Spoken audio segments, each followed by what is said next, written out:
actually educate, inspire, and make you think.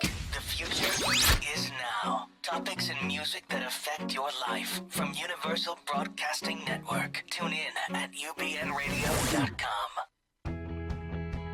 She's passionate about telling stories of amazing women who are rocking the world and empowering women to live, love, and thrive. Here's your host, Katherine Gray. Welcome to Live, Love, Thrive Women's Empowerment Hour. How are you today? We have incredible guests, of course, and every week we have fascinating women, as you know.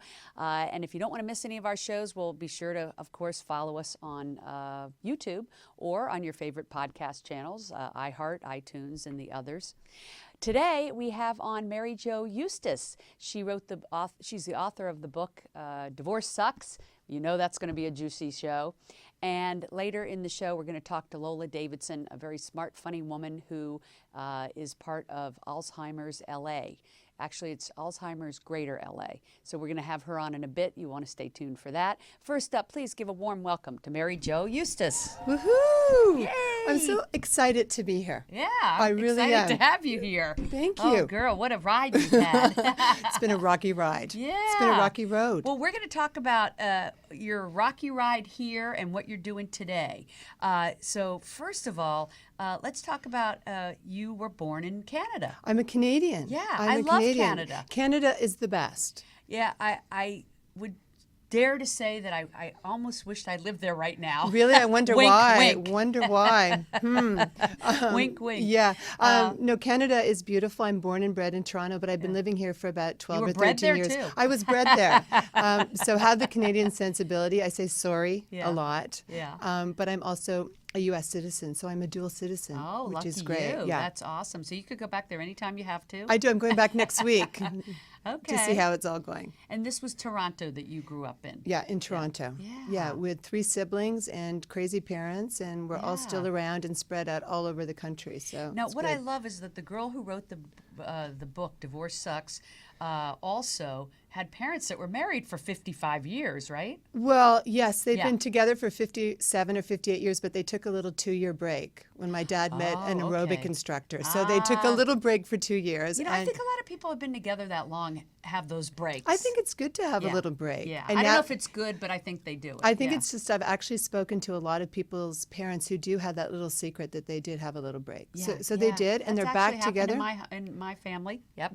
And I know what you're saying because then they appreciate each other more than ever. For a week after, but then Yeah. it goes back to the old dynamics. But my parents are quite a force to be reckoned with, and they're the best lunch dates ever, the best conversationalists. So I totally appreciate their eccentric personalities. They're now, amazing. Your mom sounds a lot like you. She's like type A, trailblazer, right? Strong, is- independent woman. My mother. Wouldn't that describe you? Yeah, well, you should meet my siblings. We're all type A, but my mother is just. She's just that beautiful paradox of like a classically trained piano player, an artist, a goddess. She's into her goddess phase right now. She wears a lot of masks and paints herself in the mirror. And my mom is 80. Oh, good for So her. she really And just still rocking it, huh? still rocking and engaged in life and has a passion for learning, and everybody falls in love with her. And she's actually the smartest person in the family, like the most well-read. If we let her get a word in, she's really quite a phenomenal person.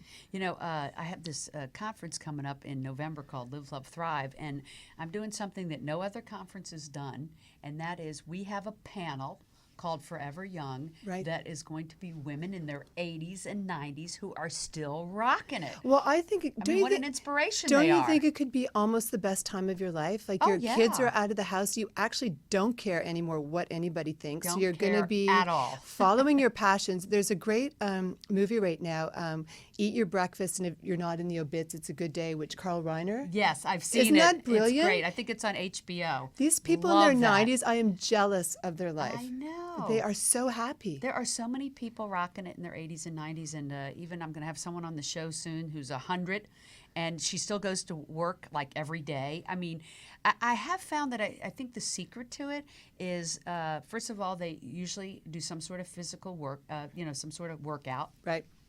And then they either are working still or they have a big passion, like they're an artist or musician or, one of them's putting on a show for people. Well, you have to be engaged in you life. have to be engaged and in have life. a passion. They're not sitting home watching TV. No, they're not. They are not. They're not doing that. No, absolutely not. All these people are out there, and it's moving their bodies, moving their minds, and that's the key to life at any age. Activity. Yeah. Mentally and physically. But we digress. We digress. Because I really want to talk about your incredible journey to Los Angeles. Let me get my vodka. Yeah. It's over here. I'm gonna take a shot before I tell the story. Yeah, we need shots for this one. So your story is you were A married fairy to tale, isn't it? Yeah. You were married to a gentleman who's an actor named Dean McDermott, and he convinced you to move, of course, to Los Angeles to have you two start a life together here. Yeah. And you had a big TV show yourself in Toronto, cooking show with a fun gay guy. Fun gay guy. Yeah, the name of it? Ken Kostick, What's for Dinner? What's for What's dinner? for dinner? Yeah. I love that. We loved it. And you were just having a blast. I was. Yeah, I've seen clips of the show. It's awesome. It was a good life. Yeah. And then you decided to give that up to move to Los Angeles with Dean and start a family here. You started to adopt, and you have your beautiful daughter I've met. Yeah. Lola. Lola. Yeah. Oh, my God. Yeah, Lola. We have another Lola on the show later today, but yeah. Lola. And you have a son, too. Jack. Yeah, beautiful. And so when you were in the middle of adopting her, as soon as you got here, lo and behold, your husband, Dean, I apparently was on the set of a Hallmark movie, and was it Hallmark or Lifetime? Lifetime. Same thing. It's the same thing. Somebody and- got killed and stuffed in a Yeah. garbage can. It's the same. it's the same plot every time. It's the same movie over and over. Exactly. But so at that time, your husband, Dean McDermott, met Tori Spelling. He did. Yeah. Yeah. And so, in fact, I think this is a good time for us to roll that clip of you on the show with them. Yeah. I think we need to. Yeah. I don't hate Dean. I mean, he's a total knob. I mean, I know that. But he's your knob now, but... I mean, we love that line. The knob. Tori Spelling sits down with her husband's ex-wife, Mary Jo Eustace, tomorrow night on Lifetime's True Tori. Let me start with you, Mary Jo. Oh, thank Okay. you. I actually thought it was a joke. I thought that I was being punked. But, it was true. In Mary Jo's book, Divorce Sucks, she explains that the man in the middle, Dean, encouraged the discussion. And I think the best quote was when they got married, he said, "This is the best wife I've ever married." He came back from... Wow. Yeah. Yeah. I guess you did think you were punked. I did. I thought Yeah. I looked for the camera. Yeah. When he told me. So you just moved to LA. Yeah. You were just in the middle of adopting My daughter Lola. Your daughter Lola. Yeah. And lo and behold, a couple weeks later, after being on a set for 2 weeks, he came back and told you he was in love. The love of his life. The love of his life. Yeah, he loved her unconditionally. And I Yeah. said, "What conditions are those? You've known her 2 seconds." And I, and that's when I say this crazy journey sort of started for and then me. you were on the Today Show and Good Morning America. And Wrote a book with on Joy Divorce Sucks. I became an expert on divorce. Dr. Drew and I had many fights over that. I did stuff with, I was a regular on Joy Behar. I had, Did you know Dr. Drew has a show here at UBN now? I think I was Yeah. on it at like a month or two ago. Oh my He's gosh. hysterical. Yeah. He's fun to spar with. But so I just got thrust into this situation. I was in the middle of adopting my daughter. So it all jeopardized my daughter. And literally, they announced in People magazine that he had met the love of his life. And they got my age wrong. They said I was like 67. Made it sound like I was homeless. And that this was the greatest love story ever. Oh my gosh. And, so then the ride began. And, just arriving in LA, the friends who stayed and the friends who wanted to go to the other side to see the whole Hollywood thing, it was just like the rivers parted. And it was such a lesson. It was such a learning curve for me. And this happened all in your first year in LA. It happened in the first 6 months. Oh my gosh. You jealous? Yeah. It happened like in the first 6 months. So then what we just saw in this clip is they actually invited you on their show. That happened many years later. Oh, many years later. Many years, many Okay. traumas later, many breakdowns, many infidelities. I mean, this I could have. Well, I did write this. I wrote a screenplay about it, but this played out like. Right. Like and the screenplay has not been made yet. No, it Yeah. has to be made. It has to be made. Yeah, Oh, but yeah. everything I predicted in the first episodes pretty much happened. So it's had quite a trajectory. But Well, this is what we talk about karma. yeah, Hello. yeah, That you know karma's what? going to come back to that dude. Yeah, it's come back. Yeah. And so 2 or 3 years ago, they asked me to be on their show, and I've always turned it down. I've never done it, but my son actually wanted to be on the show because they throw big and parties. Remind me the name of their show, and I don't even remember. I don't know what it was. Well, True Tory was Yeah, the first yeah. one. Is that still the name of it? Well, I don't know, but They've it was had a few shows. it was a breakup of their marriage, and Yeah. they were both having a nervous breakdown. And I thought, perfect, I have to go on. This is a perfect situation for me. So they asked me to come on. They do big parties for the kids, and my son wanted a big party. Yeah. I don't blame him. So I said, you can be on it, and I'll be on it. So they threw in this big, huge birthday party on camera. And the reason behind it was they wanted me to come on because their branding, their business had suffered with all the antics, and she wanted to apologize to me. And I said, well, I'll take a good apology. And then I threw out a number, and I said, I want this number to do it. And I'm upfront about that. And so I did it. And we went for a 4-hour lunch, and I sat down with Tori, and she apologized to me, ish. Yeah. Yeah. Yeah. Yeah, but it was in a weird way. So you guys are civil now. I don't have to You're be. not best friends. I don't have to be anything now because my son is 18. Right. And he's going to university, and now I don't feel part of it at all, which is I imagine so there's nice. some bitterness too, and it must be in the book about you having to, fight for child support and things like that, which is just despicable.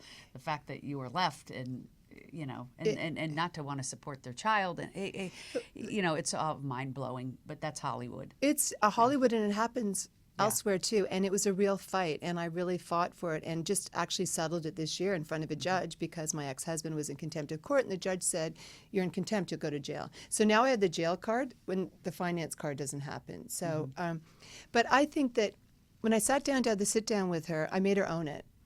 I made her own it. You had to own it, and. In a way, it was cathartic, and everybody was like, "Oh, you must have felt so great after it." And in a way, I did. But 12 How years. great do you feel when you've been left? You're a single mom now. Right. You're not getting child support. You have to write a book called "Divorce Sucks" and go on all the TV shows and talk about it. I mean, really. Well, you say you Who would pick that path? Yeah. But that path has so much beauty's come out of that path. Oh, good. Because experiences like that, like you have to really get to know yourself. I like to. It makes you less of an asshole. I don't know if I can say that on the radio, but it But you does. just did. Well, I just did. It could be, but it actually you have to. I have a whole different life now than what I had when I was married to him. When I say it made me, there was some sort of closure. She told me things that never went on camera that made sense to me. But I would say 12 years later, the experience of it, I'm glad I got through it, and kudos to me for getting through it because it really was horrendous. So now I'm taking it, and it's, but I think even more so now I'm like, oh, that was really rough. So good for me for getting through, but I've only, I think, admitted now how rough it really was. Right. At the time, you're just going through it. Yeah. And weren't you just featured in Angelino? Didn't we just meet through that or something? Yeah, right? Yeah.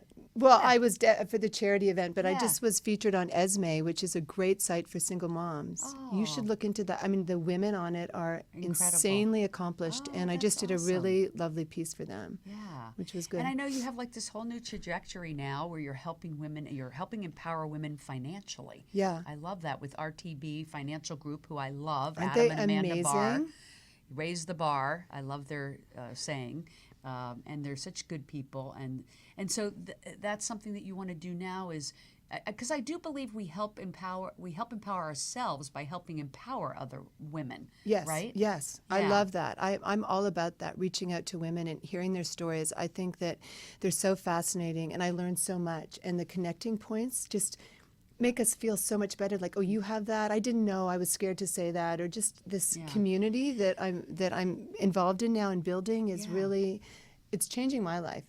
I would think that women who have been through a terrible divorce like yours, and or have been a single mom like you, or have suffered not being paid child support, would want to work with someone like you who's been there, done that, been through it, succeeding through it, and can help them do the same. Well, it's all about holistic financial wellness, right? Because if our mind is stressed out, if our body is not healthy, because money is our sacred currency, right? I mean, it really facilitates our life. It gives us peace of mind. It gives and us security. peace of mind and allows us to buy that beautiful wild salmon, allows us to have a quality of life. And women are not, and men are not great at taking part of that angle. So with Raise the Bar Financial, with Adam and Amanda, their whole the philanthropy they do, the spirit of the company is really having long-term relationships with people and being there for all the important decisions along the way to enhance their quality of life. So Right.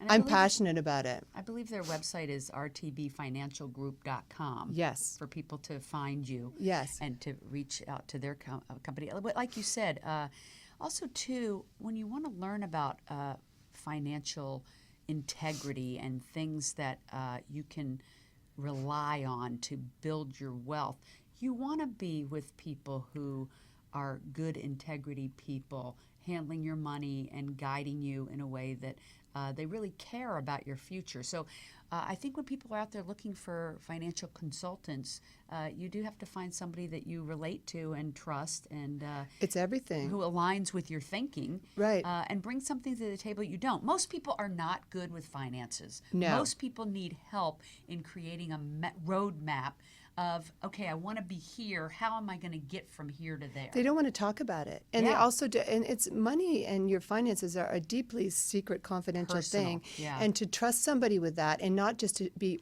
giving them products. Like, this is holistic planning. I want you to sleep at night, and if you're going to invest in something really cool, that's going to make you feel better. And if you know your child's education is handled, or you're in Napa for your retirement, and it's holistic planning that makes sense, mind, body, bank accounts. So, and to work with Adam and Amanda, who are impeccable in that, it's just such a unique situation. I'm really fortunate to be with them. Well, I'm glad that you have this new path.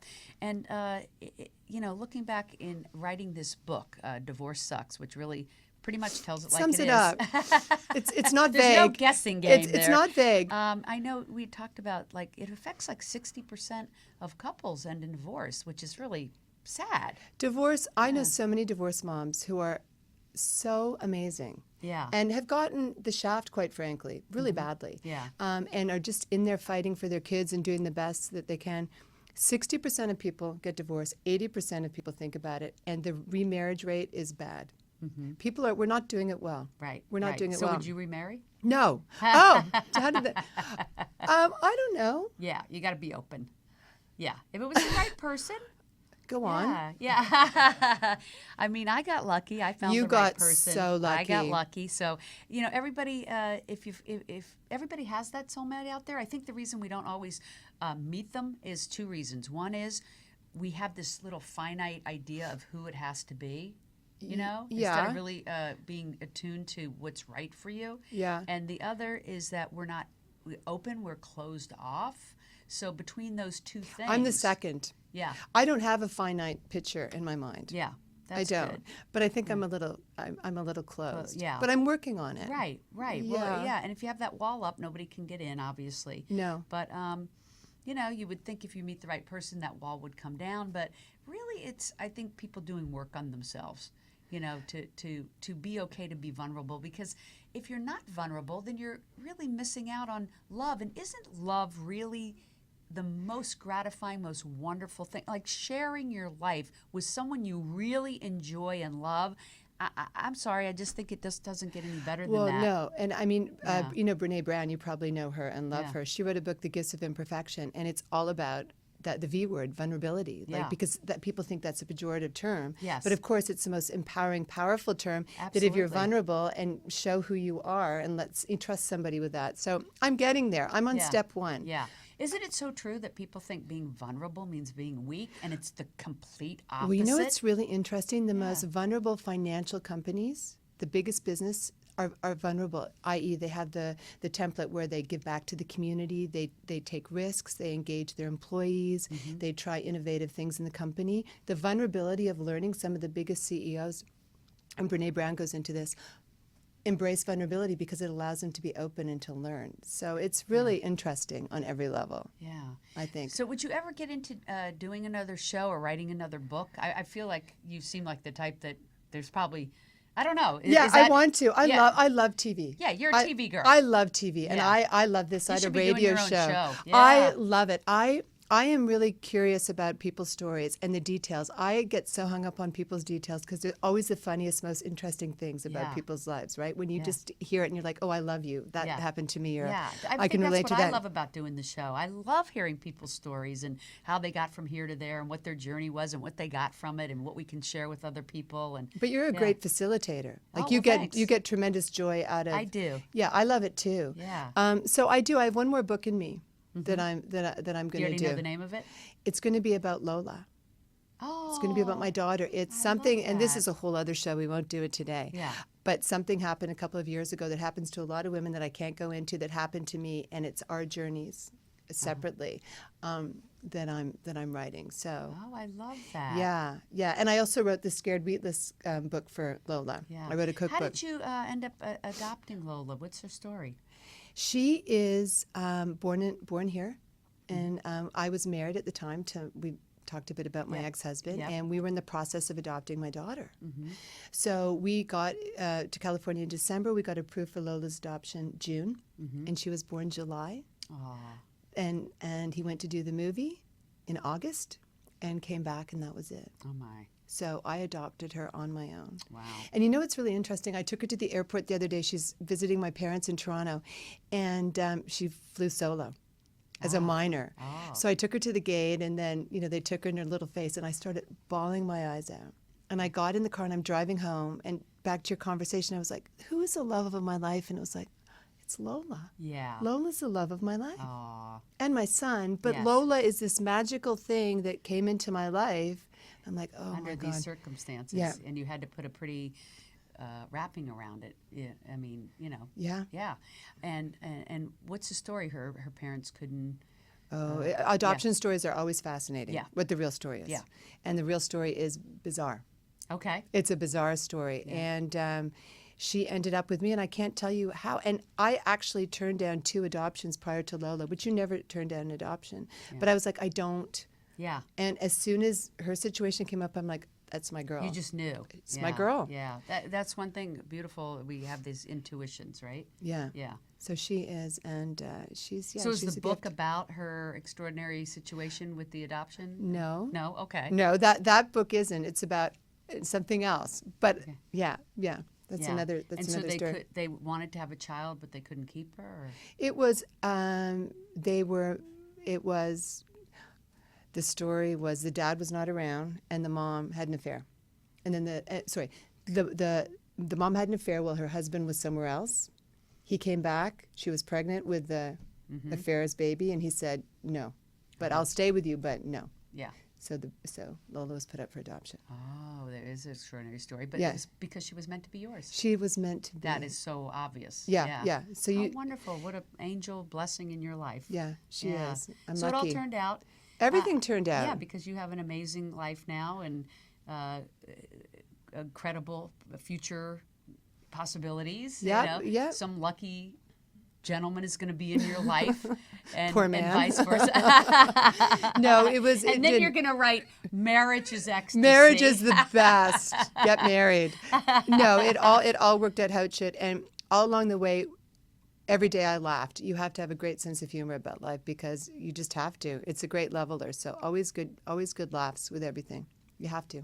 Oh, I'm a big believer in that. In Yeah. fact, that's one of the most important things, and one of the things I love most about my partnership is with Deborah is that we laugh every day. You have Every to. day. In fact, most days laugh till we cry. Isn't that amazing? Oh yeah, you gotta. A sense of humor is such a gift, isn't it? Well, I mean, Yeah. the stuff that happens, sometimes you just have to go, really? Yeah. Well, and they say it releases endorphins and makes you feel high. Yeah, So it makes you feel better. Yeah. Yeah. So glom onto that. That's my So- philosophy. I'm so happy that today life is good.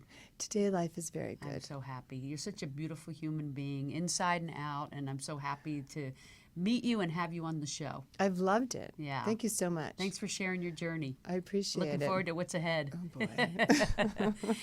And we will be right back with Lola Davidson. Stay tuned.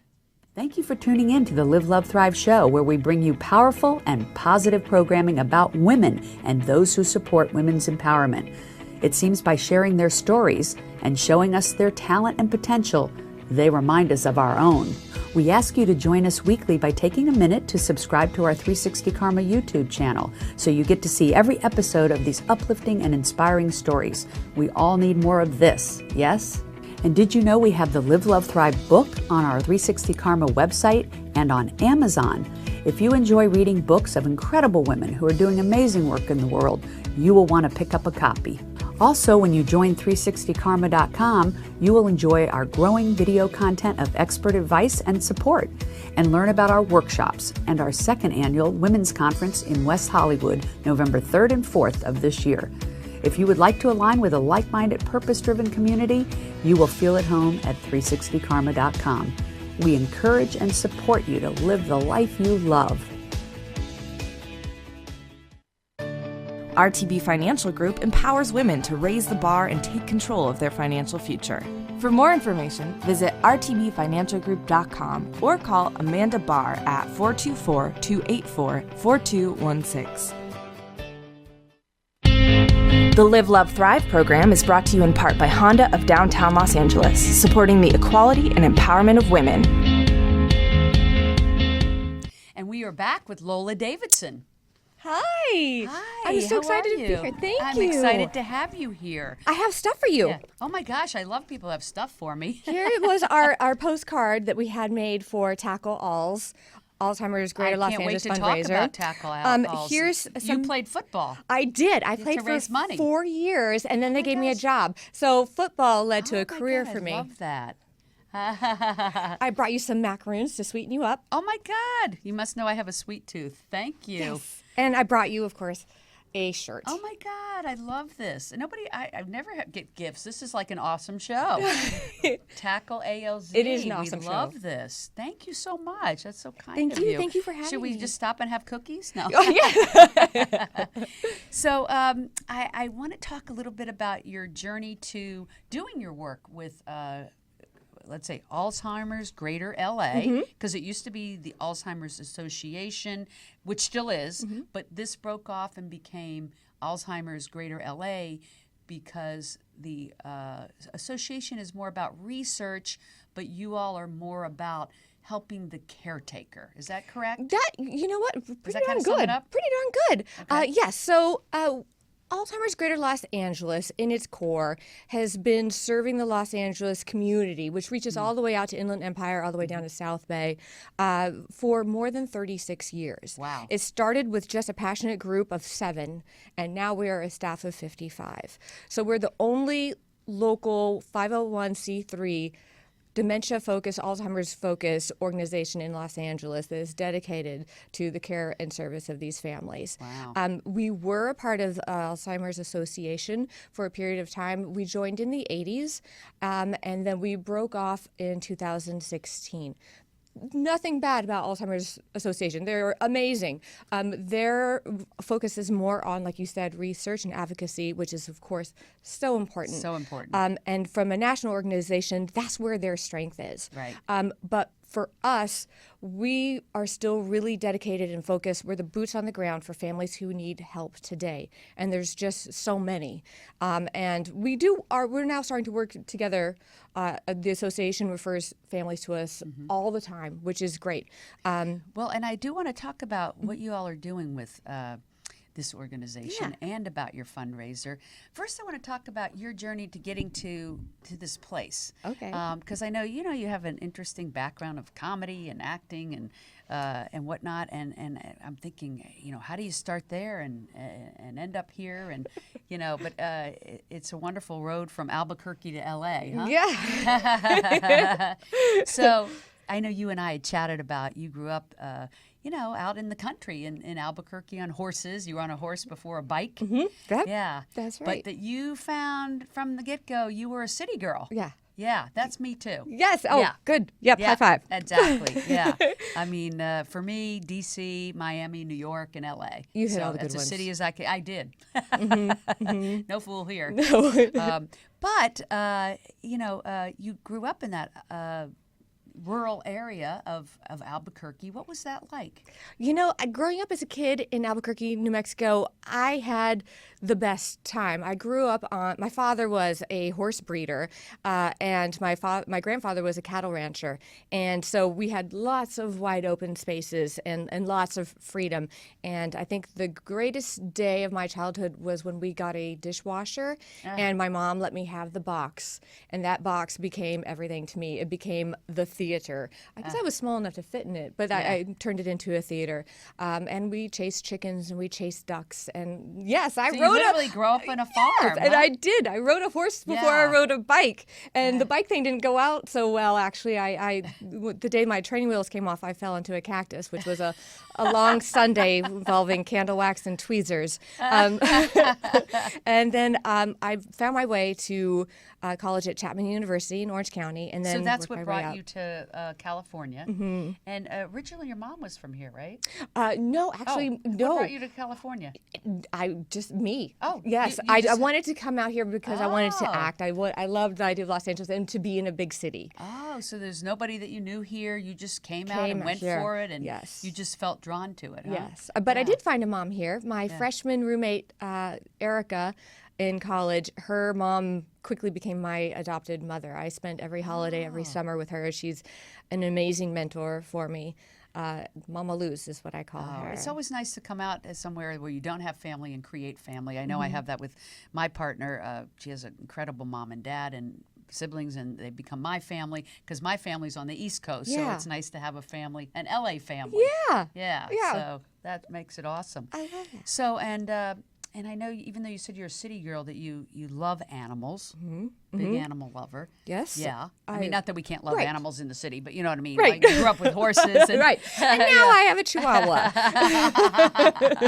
I was in 4-H, very active with that. Yeah. So tell me, you did comedy. I want to know more about that. This Straight Jacket, I know you guys won an award for that at this comedy festival. So good. Yes. So I have a comedy background. I came up through the Second City program, and then I found Straight Jacket Society, which was just the warmest, nicest group of people that are funny as can be.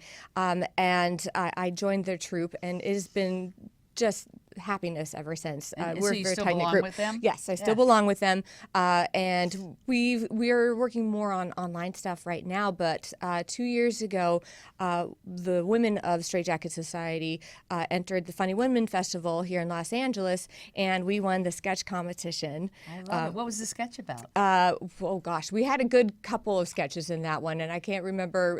One song was about periods, but you know.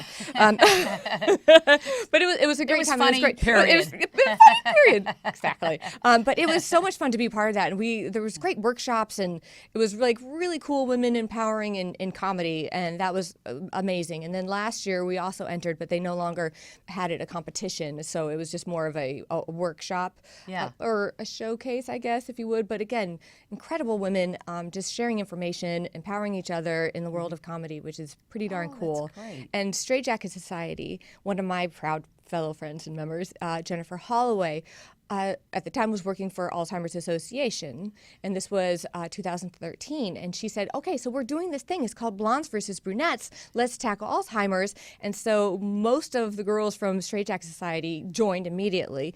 We all joined the blonde team, even though most of us were redheads. And you see how we're just rebels. And it would have been weird, brunettes versus redheads. Right. Okay. Yeah. Right. But in my playing and volunteering, I didn't realize how many people in my life were affected by Alzheimer's or dementia until I started posting about it on Facebook. Right. And what I found is people would like what I was doing on Facebook, but then they would direct message me saying, I'm so impressed that you're doing this because my mom, my dad, my aunt, my uncle. It does affect way too many people. But they were afraid to talk about it out loud. And so how could we tackle something if you don't say it? I just read some statistics about it. I think it affects, like, once baby boomers are like over 80, I think it affects like at least 40%. The numbers are crazy. There's not with Alzheimer's, but with some sort of dementia. Some sort of dementia, say. right? Yeah. Because you can have Alzheimer's. With Alzheimer's, you absolutely have dementia, but you can have dementia without having Alzheimer's. Yeah. I'm not the expert. But. I didn't want to skip over your Straight Jacket Society. You said there's stuff online, so people could Google on YouTube and find some skits you guys did? Yes, Oh, I'd love to see those. absolutely. They're I great. bet they're fun. That's the beauty of online is you can reach so many more people Yes. than just a live performance. Yes. So it's actually wonderful. It's, people around the world can see your work. This crazy world we live in now. Yeah. So besides your, and we're going to talk more about Tackle ALZ because I think that's great that you guys are doing that as a fundraiser. What are you doing now? Is it comedy? Like, is that what you do in your daily life? In my free time? Yeah. yes. I guess I like to think of myself as a comedian. Yeah. And so you do stand up? I do not do stand up. Oh, so you do no, sketch comedy, because stand up means you're improv? standing by yourself. I Yeah. like to stand with others, so I Yeah. like sketch. Yeah. Like, is this so improvisation? Yeah, a little improv. I but love mostly improv. sketch. Yeah. So then you felt drawn to work with Alzheimer's. Is that because did it affect anybody in your particular family? Not that I realized at the time. It was more tugging at my heart because of how many of my friends were struggling with it but didn't have the courage to tell me about it. And in fact, I was even dating a gentleman at the time who did not tell me that his mother has Alzheimer's, and still I started playing this game. And I was like, we've been hanging out for 6 months. Yeah. So that stigma just really bothered me. And so I just kept playing, and I kept practicing, and I kept posting about it. And Why then do you think people don't talk about it? people get really weird when it comes to your brain and Or when your family's when it comes brain. to their parents, like and they their don't want to parents. share with people. Yeah. Oh, by the way, they have dementia or Alzheimer's. Yeah. Like, or you think they feel ashamed? Or I think they what feel is it? ashamed and embarrassed, and Yeah. I feel like they are worried about their own future and just what does it say. We're very weird when it comes to the brain. I think you're right about us worrying about our own future too. Like it hits a little too close to home when it's a parent. I know I had that with my dad before he passed, and I do remember being somewhere, someone asking him who I was, and that he didn't know my name, and it was really painful. Yeah, So it can be painful. It can be embarrassing. yeah, I think it's more painful than anything. Yeah, and then we hope it doesn't happen to us, of course. And I think we are getting educated on the fact that food and exercise and these things really do impact memory and the onset of dementia or Alzheimer's. Does your organization talk about that, about prevention? Well, it's kind of a sticky word, the prevention. But I have to say that I've met two phenomenal human beings, Dr. Sherzai, Dr. Aisha Sherzai and Dr. Dean Sherzai. They are a married couple. I will not try to ask to spell that. Please don't. They are both neurologists, and Alzheimer's is their passion. And I took a workshop with them and learned some interesting information. And one of their big beliefs is a healthy lifestyle can postpone a diagnosis if that is in your future. And if you are once diagnosed, a change in a healthy diet and lifestyle, active lifestyle, and they were very specific in saying walking around the block is not exercise. You actually need to sweat. Right. And that will delay the progression of the disease. Right. So like we just joined Orange Theory. Have you ever heard of this yes, place? that's a good Talk time. about a workout. Yeah. Talk about sweat. Yes, that's a good Yeah, time. Yeah. Mhm. So something like that where that's rowing, the weights and the treadmill, and it's like a boot camp. So people should be doing that intense workout. Yes, Yeah. they really should. And eating any clean. age. Yeah, and right, absolutely. I mean, think about it this way: whatever is good for your heart is good for your brain. Yeah.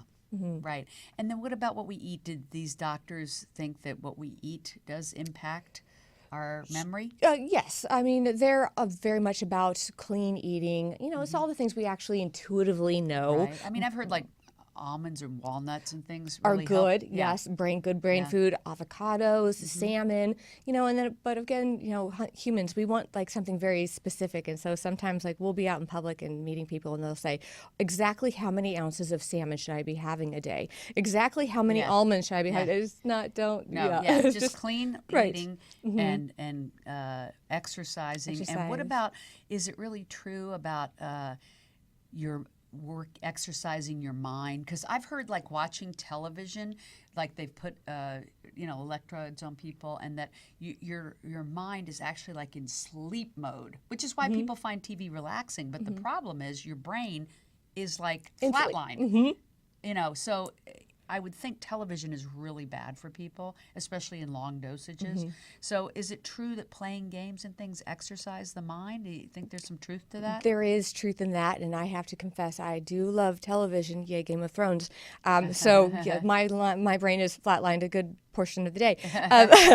However, yes, like they say, learning new skills, like learning to knit if that's something you haven't done before, doing crossword puzzles, whatever new sort of activities that give your brain a little bit of a challenge. Yeah, if you don't use it, you'll lose it. Yeah, there's a truth to that, right? And then with all the things going on online, there's so many challenging things we can learn all the time. Yeah. Right? Different apps and different programs. And there's I at least find that really challenging every day in my work is, now you got to learn Twitter. Oh, now you got to learn this. Oh, now you got to learn that. It's like, it's all a challenge. Have you figured out Snapchat yet? Because I haven't. No, yet. I don't even know what that is. Okay.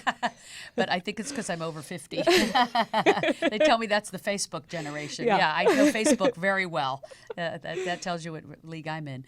But so you got involved with this Alzheimer's Association because you wanted to give back in some way, and this is what you chose. Yeah. Because you could have chosen anything. Yeah. Yeah, but you felt drawn to this? Yes. Well, I spent many years of my life being a personal assistant for fancy people, and some of them were absolutely incredible, and some of them were a little more life-draining, and I just didn't feel that was being filled. Does that make sense? Yes. You wanted something to fill your soul. Yes, fill my soul. And it definitely working in nonprofit fills that. And being at Alzheimer's Greater Los Angeles, we get to see the people that we help because we actually have those programs and those services and the education in our building. So, we'll have memory mornings or savvy caregiver. So we get to see these faces. And so that's a direct connection to what we're doing and the thank yous that we get. And one of my favorite things about when we're done with walk, because we do a lot of walk for alls, it's a very popular event, is almost every single time when we're tired and we're cleaning up and we're packing up the trucks, a family will come to us and they'll say, we just want to say thank you so much. You've helped us so much. We don't know what we would have done if we didn't have you here to support us and the help that you've given.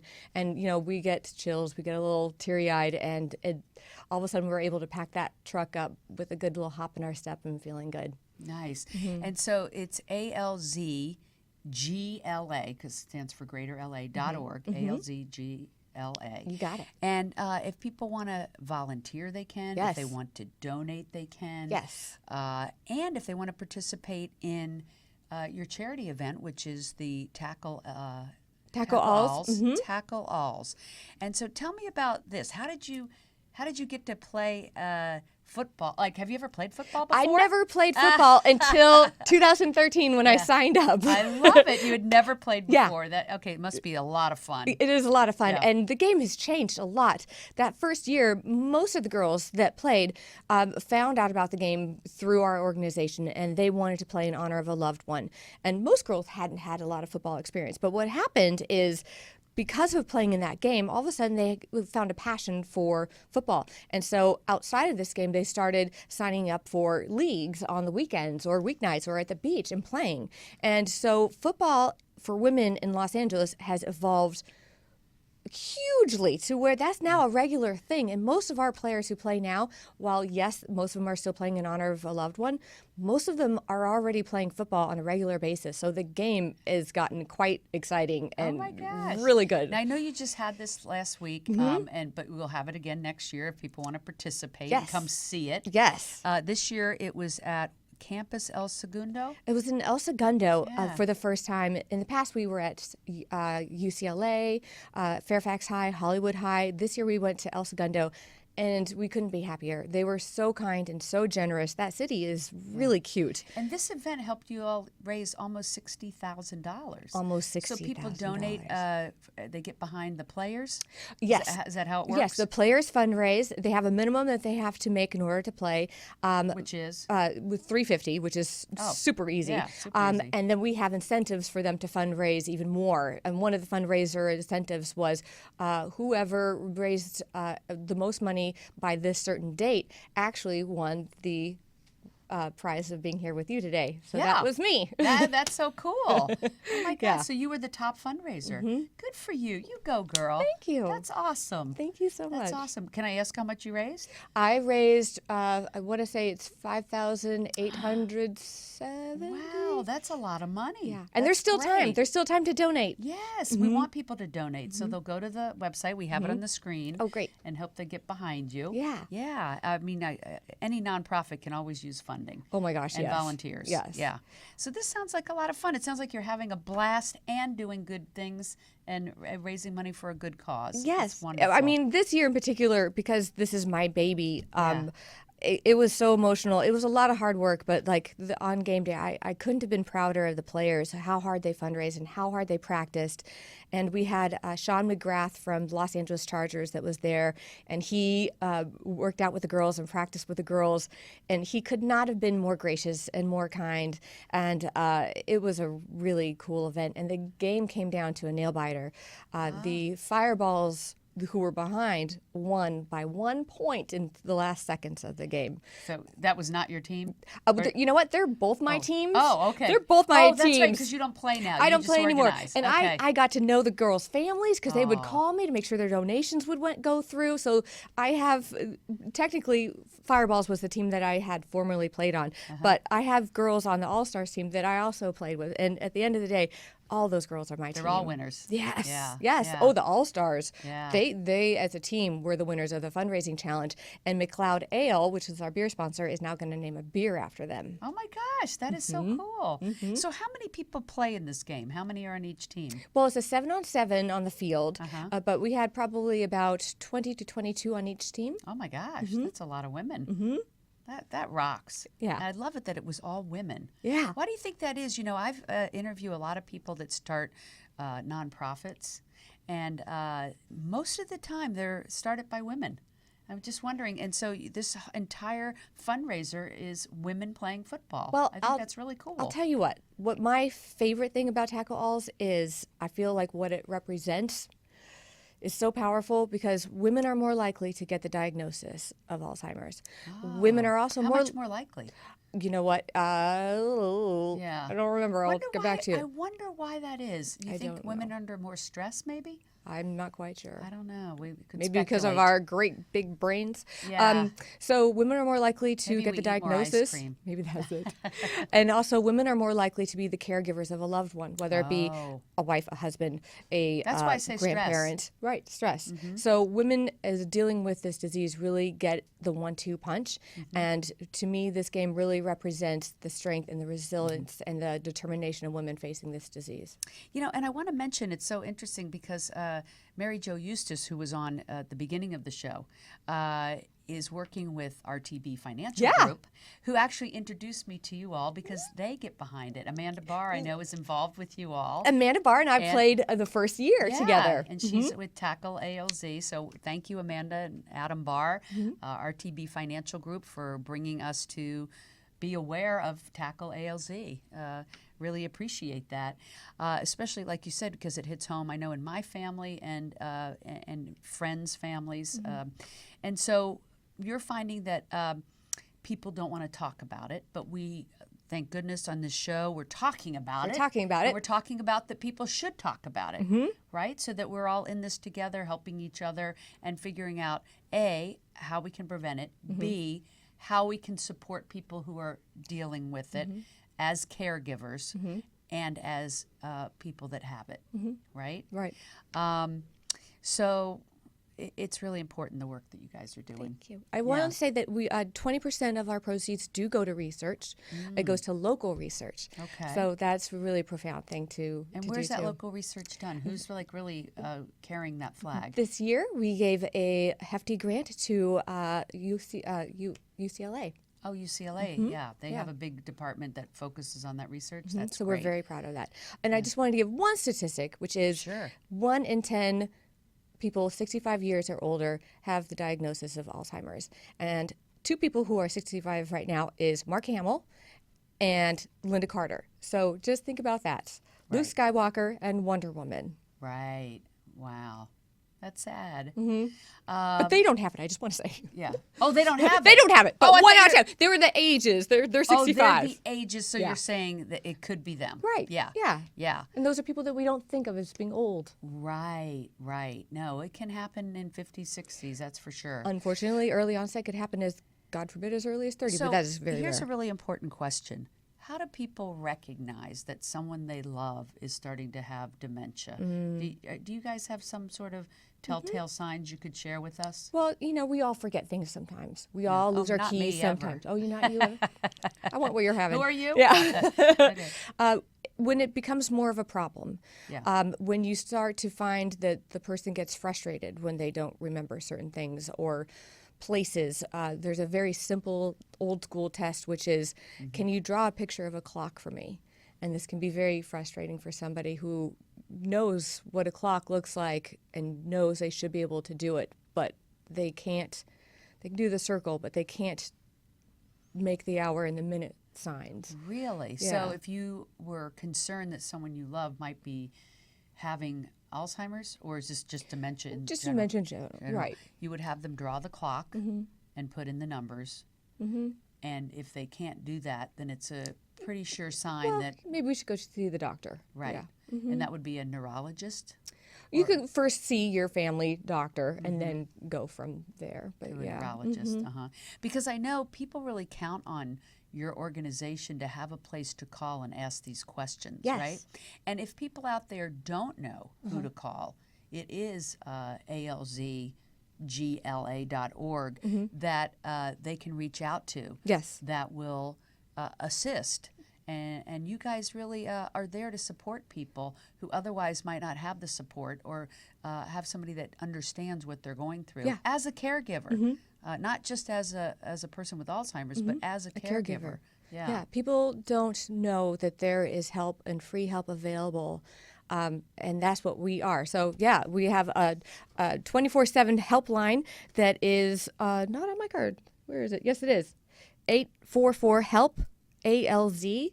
And it is in, I think we've got like almost 200 languages. Wow. Yeah, but that's how most people will kind of come into our fold. They'll call us with a, we just got this diagnosis, what does this mean? Right. Or we have crisis calls, which is, he found the gun, I don't know what to do.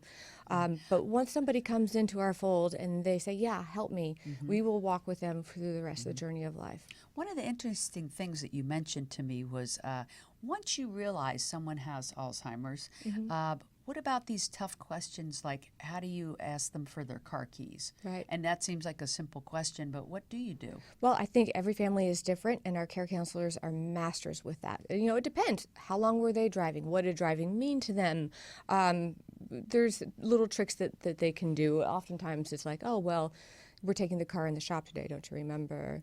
Right. Or there's little ways that they have it. Oh, I see. They're better at it than I am, but Right. that is one of the tough ones. Right. Another tough one is Because people don't want to stop driving. They Right. don't realize how bad off they are. Right. Yeah, I remember that happening with my dad where he drove somewhere and someone had to come pick him up because he didn't know how to get home. they know how to get home. Yeah, and that's sad. I know that these are the things that happen.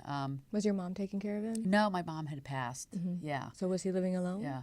No, he wasn't living alone, so that's a good thing. Yeah. Yeah. But so many people's parents are living alone, and I don't know what you do there. The only thing I can think of is thank goodness that there's Uber and Lyft now, too. So maybe you could call that for your parent. I guess a lot of people might be resorting to that these days. There are services specifically for that, actually. Yeah. But yeah. Oh, other services other than those. Oh, I forgot what it's called, but there's one in particular that is actually dedicated to that. Oh, that's so Yeah. beautiful. That's a great thing. Yeah. Wow. So these are the type of resources you guys would share with people. Yeah. And is it right for you to have help in the home? Is it right for you to move that person into a different home? You know, how can we navigate what your insurance is? What are your patient rights? What is best for your family? Because every family truly is different. You know, how many rooms do you have in your house? Should you downsize? Or should you move somewhere else? Like, what programs are available to you from the city that you live in? Right. Yeah. So there's so much. Right. Well, I really appreciate the work you're doing. Just in closing, let me ask you, are there some stories that you could share with us of how you guys have helped people, like that people that might identify with? I think my favorite one was this woman who came in to one of our meetings, and we have what's called mission moments to remind us why we do what we do. And she spoke about her husband. They were very active. He was a marathon runner, just a picture of health. And she noticed some problems with his memory. And so they went to the doctor and got the early onset diagnosis. He was in his 50s. And people don't think of it as happening to a marathon runner because here we go. Right, you're doing everything right. He was doing everything right. So it can still happen. I see your point. It can still happen. Yeah. And so they reached out to Alzheimer's Greater Los Angeles, and they were assigned a care counselor who really guided them through the whole process. But one day when he was doing well and they were out to lunch together, it was a fantastic lunch. Everything went great because sometimes people get nervous when they go out in public. And she, before leaving the restaurant, got up to go to the restroom, and she came back. And when she sat down, he looked at her and he said, you know, I really enjoyed our time together. Would it be okay if I get your phone number? Oh, you're going to make me cry. Yeah, it gives me chills every time. So, yeah. Wow. Well, thanks for sharing that story. And I know this touches a lot of people that are listening. So I'm so glad that there's your organization that they can reach out to. And thank you for doing the great work. It's so wonderful that you donate your time and organize these events to raise money for this awesome cause. Thank you. Thank you for being on the show. Thank you for sharing all this with us. Thank you for having me. And we will be back next week. Make it a great one. Hugs and happiness.